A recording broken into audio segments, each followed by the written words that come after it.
the Need for Speed series. When you hear such games, you think of the Underground series, Most Wanted, Carbon, Pro Street, and so forth and on.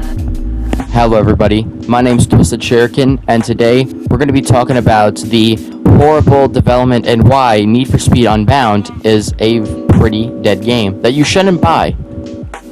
And so over the course of this video, we're going to be talking about the different things that have killed this game at about 2, maybe 3 topics, but I want to get a bunch of basic things cleared up, and I want to get a bunch of things that I personally do not like about this game, that I think made this game just flat out suck. This game sucks, okay? This has probably been the worst Need for Speed game since, in my opinion, I think 2015 was probably, it wasn't my favorite, okay? It's not everybody's favorite. I personally didn't like Need for Speed 2015. I loved the fact, though, that they had Rest in Peace Ken Block, though. That was probably, like, my favorite part. You know, they just had Ken Block. I think that's what saved the game, you know, with him and all those other special tuners on the cover of 2015. But enough yapping about 2015. Let's get into the first thing about this game that killed it. So by now, as I'm sure that you guys have seen, this game took on the face of an anime art style, their graphics, the shading, everything's anime.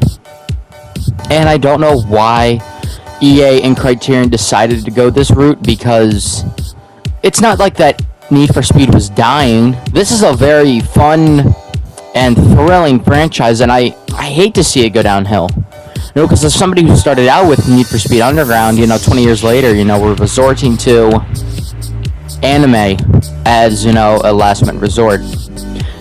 And while, as you could see the characters in the top left, you could clearly see them that they have a shade of anime. I mean, look at A$AP Rocky. That is not A$AP Rocky. I mean, so this is what Need for Speed decided to do with the anime. It just, you know, completely ruined the character designs, and, you know, they cropped them out, you know, so that way they just, like, full-on took the anime stage.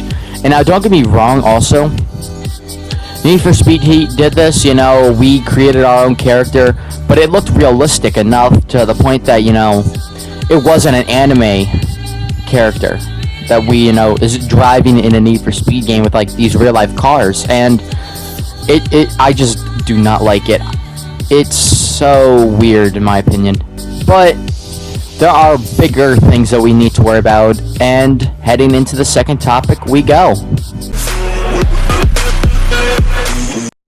So after the second update with this game, EA and Criterion decided to add a battle pass, or quote-unquote speed pass, into this game, and the rewards were alright. You know, Mustang, Dark Horse, probably like one of the 2 good things in this battle pass. And then we had a bunch of, you know, just unneeded ass shit, you know, like body kits were alright, driving effects were mid, M3 competition, the Speed Hunter editions of like the same like 3 cars in this game, and then we hit the Eclipse. Melissa's Eclipse from Need for Speed Underground. Probably the best thing in here besides the Dark Horse, in my opinion. Then you had just a bunch of wheels, license plates, skins, and everything else, you know, just like a typical battle pass giving us stuff that we really don't care for. And I think it's just honestly bad. Besides this, I take that back, one of 3 good things. This Dark Horse Speed Hunters edition is pretty good. But other than that, we're going to touch base into the next topic, so let's go. So in my opinion, I think that this is the biggest thing that I need to touch on in this video, is the driving and the drifting mechanics, physics, whatever you want to call it, in Need for Speed Unbound. And when I say they're bad, they're pretty damn bad, because not only did you need to get the most amount of performance parts to actually be able to have a fully driving car, and a drifting mechanical car, but you also needed to get the garage. And so if you guys do not know, in Need for Speed Unbound, there were 4 different types of rarity garages. You know, we've had the bronze, the silver, the gold, and the ultimate. Or I guess you could say platinum, ultimate, whatever you want to call it. But once you got there, you know, you had to progress through the game and, you know, buy them. but I don't think they were that expensive. But once you got to platinum and you got the differential, you were able to like fully like max out your driving and your drifting, and it was component on two different things. It was grip and drift. Now obviously the rule of thumb is, you know, you want to get the best parts for your cars, right? But you had to be very careful though, because if you made one bad move, you know, you basically had to restart. And that's another thing. We've had to like only like certain amount of restarts, you know, depending on how difficult this game was. I just set it on normal with 5 resets every, you know, day and night, and then it just changes after, you know, the sequence. But you know, the more drift that you put onto, it's supposed to be have a better drift car, and the more grip that you put on, you're gonna have a better like chance at like circuit and sprint races.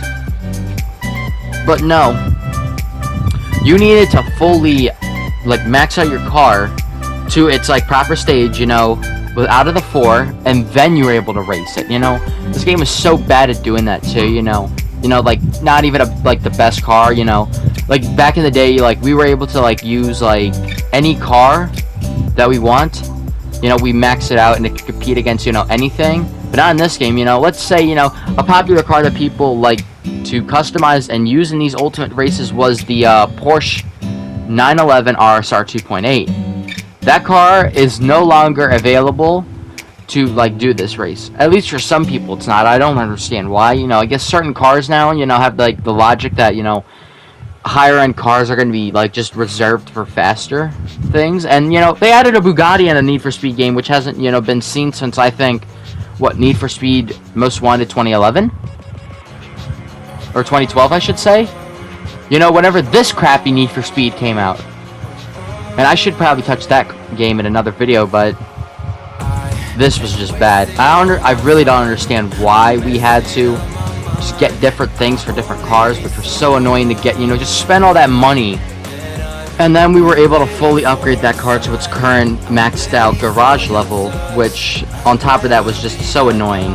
And what I'm going to do now is we're just going to touch base on some money methods, so let's get right into it.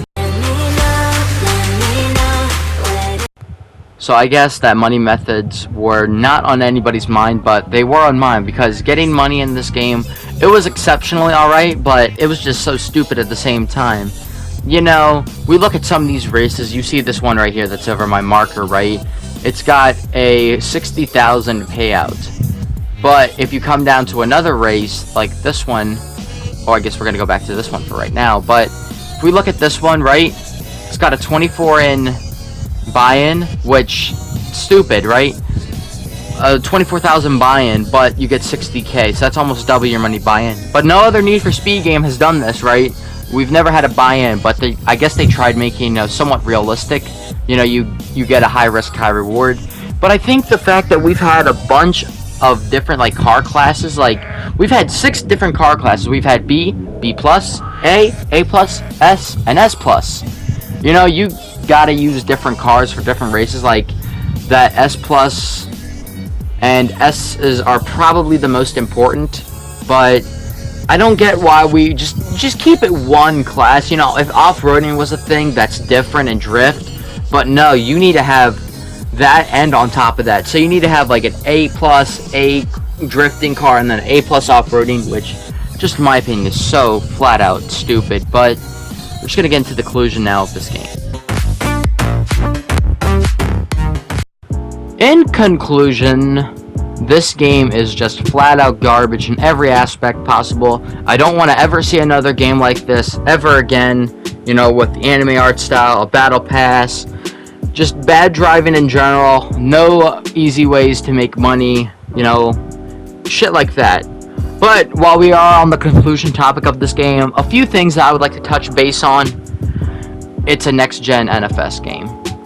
You know, nothing wrong with it though. I mean, the graphics on this are probably like the only thing that I actually like, and it looks ultra realistic. Another good thing I like. But other than that though, I mean, what the hell is there good to say about this game? I mean, you can honestly have your own opinion. I mean, that's the point of having an opinion, is, you know, you have an aspect on something and you see it, you know, in your own perspective.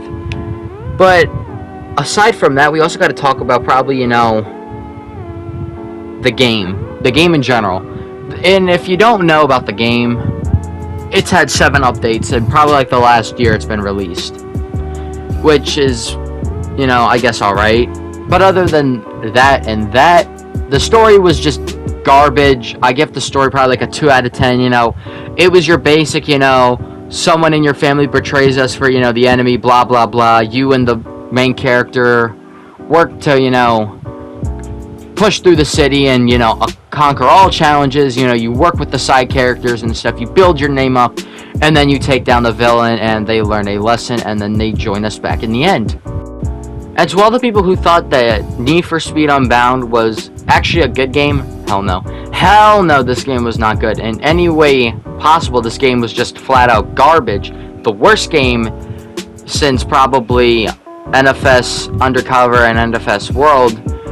And bottom line, don't buy this. Do not buy this shit. It's the worst $70 you would ever spend, and it's a waste of time too. Don't buy this. Don't spend your time playing it, you know. I went through the havoc of playing this garbage game, and when I first bought it, I was like, ooh, a good NFS game. Looks like it's got good graphics and everything. Come to realize probably like 2 weeks later, yeah, this shit's ass. Might as well finish it, never touch it again. Until I was in the making of this video. But I probably have about like a little over 3 days on this game, so that's probably about, what, 75 hours? Yeah. Don't buy this game. It's just trash. Asphalt Unite Legends is free. Just for anybody who hasn't watched those videos, you know. I made a few videos about that game. I'll probably be making more in the future. You know, don't expect a video till probably like the weekend, because I have organized sports, so that's a thing.